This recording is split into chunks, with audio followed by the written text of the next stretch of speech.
எல்லாருக்கும் உள்ளேயுமே எனக்கு இது கிடைக்கல இது கிடைக்கல இது கிடைக்கல அப்படின்ற ஒரு ஏக்கமும் வலி இருந்துக்கிட்டே இருக்கு. இதை சொல்லணும். ஏன்னா நீ எதுக்கு வேணாலும் ஆசைப்படு, எஃபர்ட்ஸ் போடு. ஆனால் உனக்கு என்ன கிடைக்கணும் எப்போ கிடைக்கணுன்றது காலம் தான் முடிவு பண்ணும். சரியான நேரத்துக்கு வந்தாண்டாமாங்க, நேரமே சரியில்லாமாங்க, அது எல்லாமே காலம்தான். அது கடவுளுக்கும் மேலே. நீ செய்கிற நல்ல விஷயங்கள் உன்னை பின்தொடர்ந்து வந்துக்கிட்டே இருக்கும். நீ செய்கிற கெட்ட விஷயங்களும் உன்னை பின்தொடர்ந்து வந்துக்கிட்டே இருக்கும். கெட்டது நல்லது ஜெயிச்சிருச்சுன்னு வச்சுக்கோங்களேன், உங்களை அடுத்தடுத்த தளத்துக்கு எடுத்துகிட்டு போகும். இது எல்லாமே நம்ம கையில் தான் இருக்குது அப்படின்றத பேசுகிற ஒரு விஷயம். டைம்னு எடுத்து வச்சிங்கன்னா இதுதான் ஆகச்சிறந்த உண்மை. நம்ம இந்த நேரத்தில் இப்போ ஒருத்தரெல்லாம் சந்திச்சிருக்கவே மாட்டோம், பக்கத்துலேயே தான் இருந்திருப்போம்.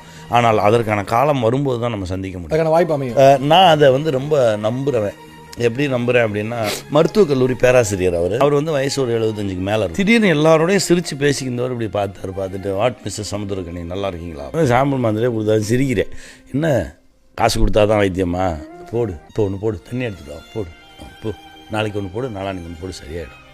அடுத்த நாள் ஒன்று போட்டேன், 3வது மாத்திரை போடவே இல்லை, சரியாயிடுச்சு. சொன்னோம் அவனுக்கு தான் சரியாயிருக்குமே, அவன் எதுக்கு டைம் வேஸ்ட் பண்ணுறான், அவனை வேலையை பார்க்க சொல்லிட்டு போயிட்டாரு. இப்போ வரைக்கும் பார்க்கல. உங்களை பற்றி ஒரு கடவுள் தான் இல்லை, இறைவன் தான். நீங்கள் ஏதோ ஒரு ரூபத்தில் எங்கேயோ ஒருத்தவங்க வருவாங்க, அதுதான் காலம். அந்த காலம் தான் சந்திக்க வைக்கும்.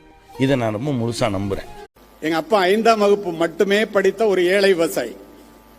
அவங்க சொல்லுவாங்க சாதாரணமாக, உங்கள் அப்பாவும் அப்படி தான் சொல்லியிருப்பாங்க, தம்பி எங்களால் படிக்க முடியலடா, படிக்கிறதுக்கு வசதி இல்லைடா, நீ மட்டும் படிச்சிட்டேன்னா உன்கிட்ட இருந்து எது போனாலும் இந்த கல்வி மட்டும் போகாதுப்பா, படிப்பு வாசிப்பு திறன் மட்டும் போகாதுப்பா. எல்லாரும் சொல்கிறாங்கடா படிடாம. நானும் படித்தேன். காவல்துறை உயரதிகாரி ஆனதெல்லாம் விடுங்க, இப்போ என்னை அறிமுகப்படுத்தும் போது நண்பர் காக்கி உடை அணிந்த உயர் காவல்துறை அதிகாரி, ஜனாதிபதி பதக்கம், துப்பாக்கி சுடுதல் பதக்கம்லாம் சொன்னார். நீங்கள்லாம் கைதட்டினீங்க. ஒரு உண்மையை உங்களுக்கு இந்த நேரத்தில் ஞாபகத்துக்கு வர்றதை அந்த இடத்துல பதிவு செய்கிறேன். அருமை பெரியோர்களே, நான் உயிராக நேசித்து உடுத்தி இருந்த காக்கி உடை பணி நிறைவுக்கு பிறகு என்னிடம் இல்லை. நான் வாங்கிய பதக்கங்கள் ஜனாதிபதி பதக்கம் உட்பட என்னுடைய மார்பகத்தை அலங்கரிக்கவில்லை. ஆனால் என் தந்தை சொன்னதைப் போல நான் படித்த கல்வி மட்டும் என்னிடத்திலேயே இருக்கின்ற காரணத்தினால் உலகம் முழுவதும் சென்று உரை நிகழ்த்துகின்றேன். இந்த உங்கள் ஈகோ ரைஸ் ஆகுதா, அந்த மனுஷன் காட்டுதான், அவன் செத்துருவான். அதை எடுத்து போயிட்டு நீ தொழில காட்டு, நீ வளர்ந்துருன்னா அவன் கண்ணுக்கு தெரிய மாட்டான். எனக்கு சுருன்னு வரும்.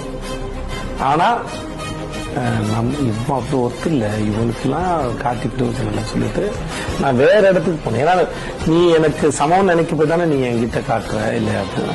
நான் இங்க போயிட்டேன்னா நீ அப்புறம் நீ என்ன காட்டினாலும் எனக்கு நான் உன் பக்கத்துல இருக்கவே மாட்டேன். நான் ஈகோ எங்க காட்டுறதுதான் விஷயம் இருக்கு. இதுதான் முக்கியம். சக மனுஷன் நீ காட்டி அங்க நீ அவன் ஒருத்தன் ப்ரூவ் பண்றதை விட உலகத்துக்கு ப்ரூவ் பண்ற அவன் கும்பல்ல போயிடுவான்.